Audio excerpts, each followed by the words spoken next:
Енді туылған жылынан бастап айта беріңіз. 1911. Ондай болса демек әкемнің тарихынан біраз енді ойымдағы барын сөйлеп берейін енді. Менің әкем Бейсенғали Садықанұлы 1911 жылы осы Ақсуатта кедей семьясында дүниеге келді. Содан 32 жылы осы жердегі мынау қуғын сүргіннің ашаршылық кезінде Қытайға ауған екен.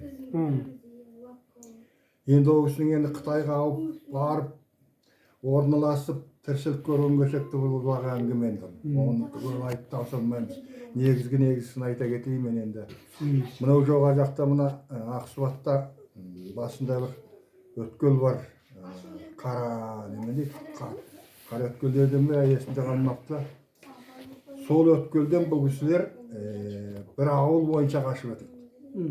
Ауыл бойынша өткенде ол жерде міне үлкен бір өзен сай болады.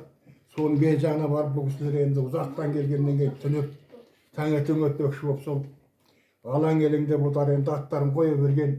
Ол кезде енді арт жақтан қуат деп ойда жоқ. Содан бұл кісілер сол таңертең ерте менің әкем ат әкелу кетеді.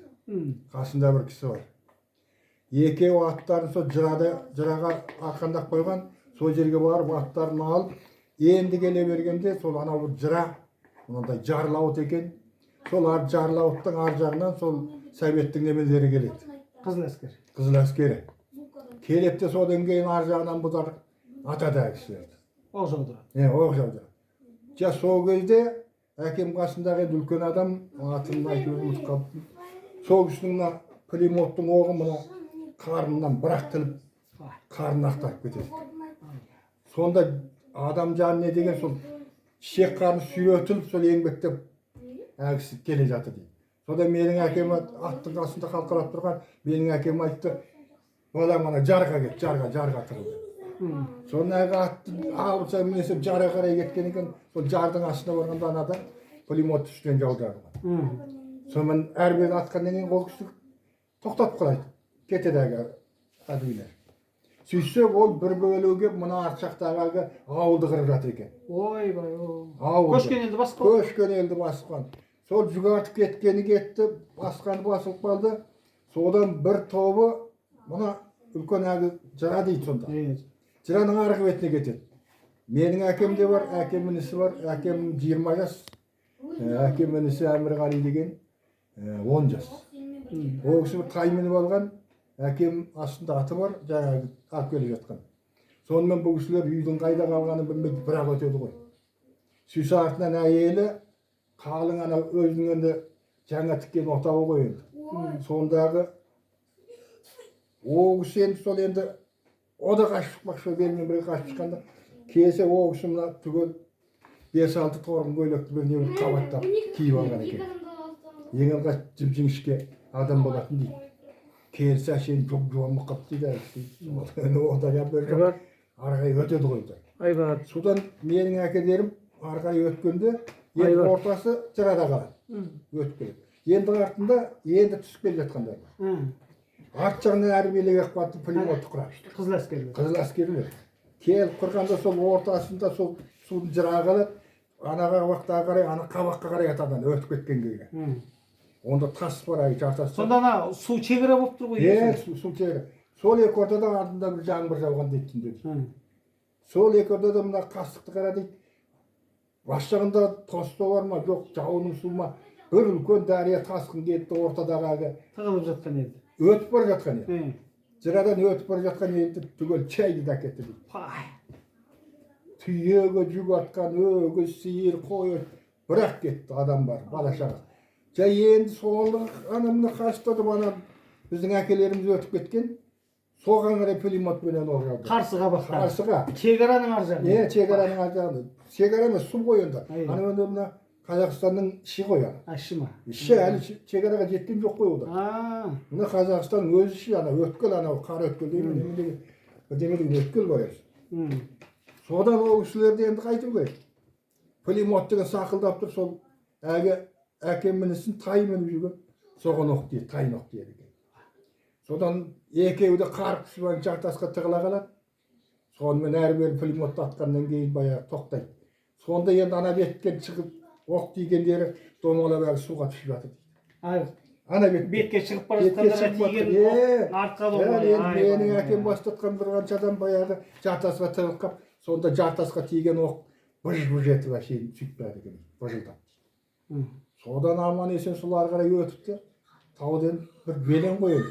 Сол белеңнен арғай домалып өтті дейді.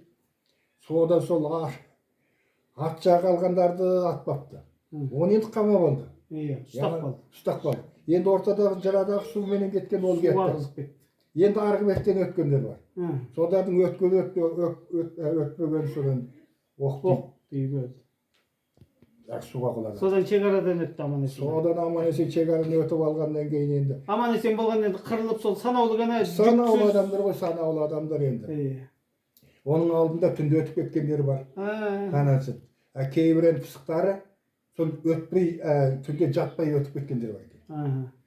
Енді арғарай бет ана таудың асып алғаннан кейін шекарадан өтіп, шекарадан өткеннен кейін енді есі ақылын жиып жеді ғой. Осы кезеңде бір Құдайдың сақтаған жері бар тағы да. Қытайдың шекарада әскері болмағаны. Қытайдың о кезде шекараға қарайтын мұрсасы болған жоқ. Кім біледі? Әйтеу қызыл әскерден аман құтылғандар әйтеу кіріп кетті. Содан енді ары қарай беттеп бірін-бір түгендей таба алмай жоқ. Енді қайту керек? Азық түлік, мал жан киім-кешек бәрі қалды. Жаяу жалпы өткендер ғой. Енді ары қарай Чаушыққа жету керек енді. Светі дейді. Светі деген үлкен өзен бар ар жағында. Светі Қарақабақ. Қарақабақ. Міне. Соған келеді алдымен. Соған қарай келе жатқанда енді. Сол енді осы жерде бір адам түсінбейінше бар. Өкімет жақсылық істейме? Жоқ. Жеке байлар бола ма? Әр жерде ең далада қазан асып кетті. Қазақтар ғой олар. Ойғыр бар, қазақ байлар бар, ойғырлар. Ол кезде Чаушықта ұйғыр, өзбек байлар да көп болды. Мешіт көп болды. Мешіт көп болды, қызыл мешіт деген әлі бір. Мұсылманшылық жасаған ғой. Әлі бар ғой деймін. Ол қазақтар ұйымдастырды ғой, содан кейін аналар жылып атады ғой. Сондай болу керек енді. Сонда сол келгендерге сол көже береді. Тегешпенен айту бір ожау көже, бидай көже істейді екен әге.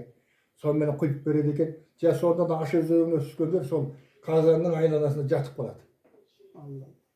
Сол жерде бұрылып келген, қайсыз болып кеткен ерде бар.